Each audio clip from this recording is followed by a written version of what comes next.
Favourite Lady Sass. Lights go on. About to race. In fact, the stalls have opened and they're off, and Friars Fantasia didn't seem to get the best of the jumps and is back there as King of Judah drops out. Reef Keeper began very well from Light My Day, Zosimus, Clark, and also going up there is Lady Sass. Now she's much more prominent than at her last start. 2 lengths behind those, Rogan Scent for Lion Machine going around them deep in the early part, making up some headway. Friars Fantasia between those, and then Bravo and Massamac, Make Mine Champers, and the tail ender is King of Judah.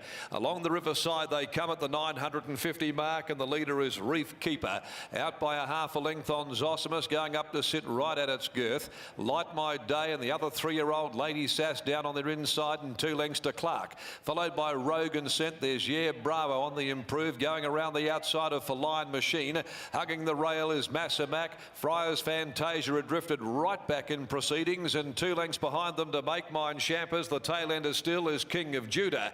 450 left to go. Reef Keeper, a narrow leader coming around the turn from Zosimus, and Light My Day makes its move. There's no run at the moment down on the inside for the favourite Lady Sass in the home straight. And then after 2 lengths came Friars Fantasia running on. Rogan Scent behind them. Reef Keeper, it shifted off the fence, and now Lady Sass gets the run, and nearing the 100, Lady Sass shot through Friars Fantasia from last King of Judah, but she's taken the short way home. Just had to be a little patient. Much too good. Lady Sass came on to win from King of Judah, or flying late Make Mine Champers. Now, didn't it just jump right out of the ground in the shadows? It's close up there with Friars Fantasia and Bravo. Massamac, Reef Keeper staggered over the final stages. Light My Day dropped out, then For Lion Machine, Rogan Scent, Zosimus cut up, and Clark is last. Number 12 is the winner.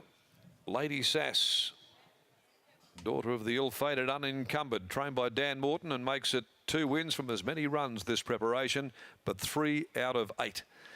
And the hyphenated Johnston Porter there, he just had to bide his time until Reef Keeper, the pacemaker, shifted sufficiently away from the fence.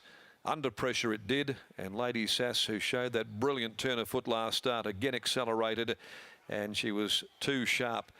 King of Judah down the outside. Make Mine Champers, they made up good ground with Friars Fantasia.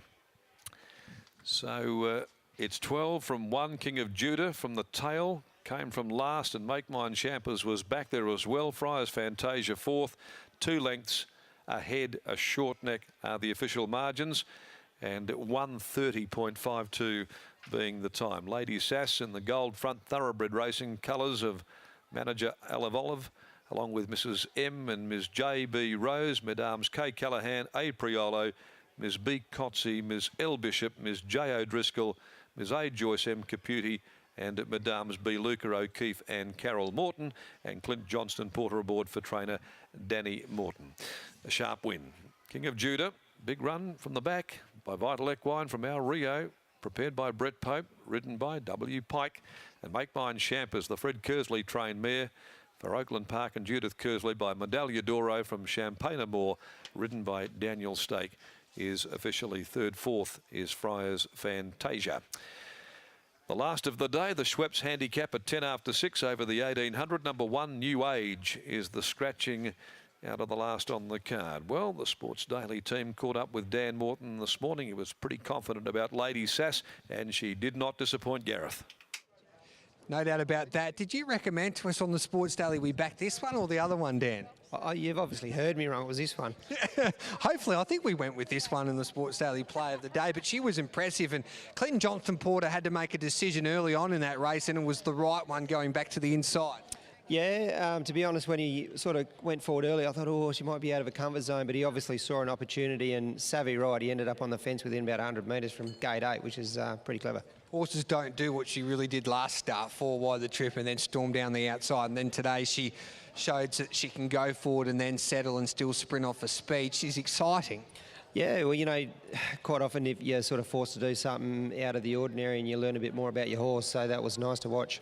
How far can she go, and what's her main aim in the back of your mind this prep? We've entered for the Oaks. Whether or not she can stay that far is yet to be seen, but she's a quality filly in the making, I think. Sometimes those fillies with the turn of foot, their class can get them over the line rather than staying a dead set Oaks trip. Yeah, there's a lot of water to go under the bridge between now and then. We'll just try and pick a couple off along the way, hopefully. Another lady syndicate just enjoying a good horse in your stable. Yep, no, we'll keep those coming. It seems to be working. Well done, mate. Thank you. There's Dan Morton there, and Brittany, 11 out of 10 ride there by the hyphenator. He made the right decision at the right time with this mare that's going places. Certainly did. You don't often see a jock jump from barrier 8 and end up in the box seat, but Clint Johnson-Portal was able to get her to the rail. Clint, early on in the race, we saw her just fighting for her head just that little bit. Was that then the decision when she was fighting for her head that you just wanted to get her in a rhythm and let her roll? Yes and no at the same time. I seen the opportunity come on the fence there, so I just took it as it come. I thought we were going to be better off if how it panned out if I ended up in the box seat following the second best horse in the race, and it all worked out well. It's very different to what we saw last start, where we saw her absolutely fly home down the outside of the track. How do you compare how she raced in running? What do you think suits her more? I think she can be ridden back and ridden on pace. She's a nice horse, and Dan Morton does a really good job, especially the team, to get her up to this standard, and she's doing a good job, and she's going to go places with it.